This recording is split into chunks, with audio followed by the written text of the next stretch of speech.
Hello again. Welcome back to your 5-minute devotional stop with me, Amy Phillips.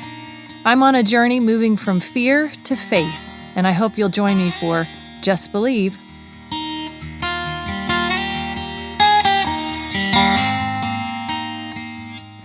Well, hello, friends.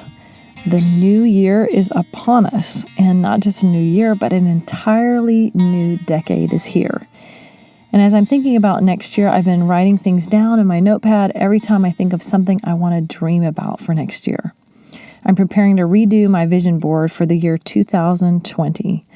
Some of you may kind of poo-poo the idea of vision boards, but I'm telling you, this last year I was so focused on those top 10 goals I put on my wall, as well as the family board we had in the hallway by our bedrooms. I think the enemy has wanted to shut down our ability to use our imaginations and dream with God about the things God wants to do in our lives. Let me tell you a story about a young man named John Goddard, who heard his parents talking about the things they regretted not doing. So this is an excerpt from Chicken Soup for the Soul. It says, one rainy afternoon, an inspired 15-year-old boy named John Goddard sat down at his kitchen table in Los Angeles and wrote 3 words at the top of a yellow pad: My Life List. Under that heading, he wrote down 127 goals. Since then, he's completed 109 of those goals. They were not simple or easy goals. They included climbing the world's major mountains, exploring from source to mouth the longest rivers of the world, piloting the world's fastest aircraft, running a mile in 5 minutes, and reading the entire Encyclopedia Britannica. Well, John passed away in 2013, leaving 15 of those things undone. But let me tell you, it's an impressive list for a 15-year-old to put together and then actually follow through on. One of his well-known quotes was, "To dare is to do, to fear is to fail." This was a man who dared and he did. He didn't live in fear, but chose to follow through and make plans to see what his heart desired. So I'm going to be honest, as I'm wont to do. I have some physical issues that have been going on lately, and I listened to some of the negative words the doctor said to me. And after a couple of days, I realized if you looked at me in the spiritual realm, you'd see me all bent over.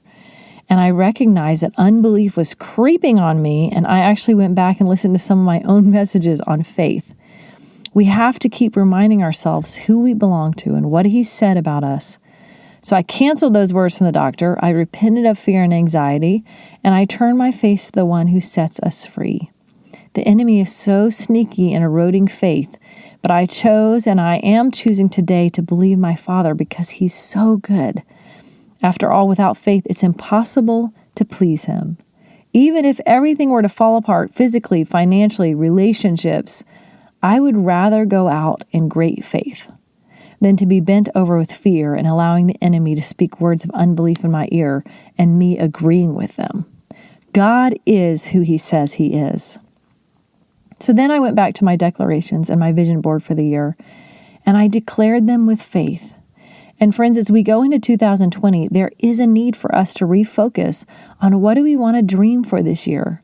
What do you need to remind yourself of? The calling on your life. What do you need to bring before your eyes daily? What do you need to say? Is this the last year you walk in fear about a certain situation? Or maybe it's the last year you live in debt. Maybe it's the last year you allow a certain relationship to keep you from your calling in Jesus. What do you need to declare? What do you need to dream? Declare it now. Write it down. Remind yourself daily and prepare to see God move. So whatever the 2010s look like for you, whether they were amazing or they were really hard, leave your fears behind in the last decade. Get a hold of the new life that's ahead of you. Put some dreams on your dream board, whether that's a physical board or not. Do not fear, just believe. You have the God of the universe on your side. He's seeing and watching you, not in judgment, but in great love. And there's nothing that can ever come between you and your love. So be found in His love this Christmas season and dream big in Him. Love you guys.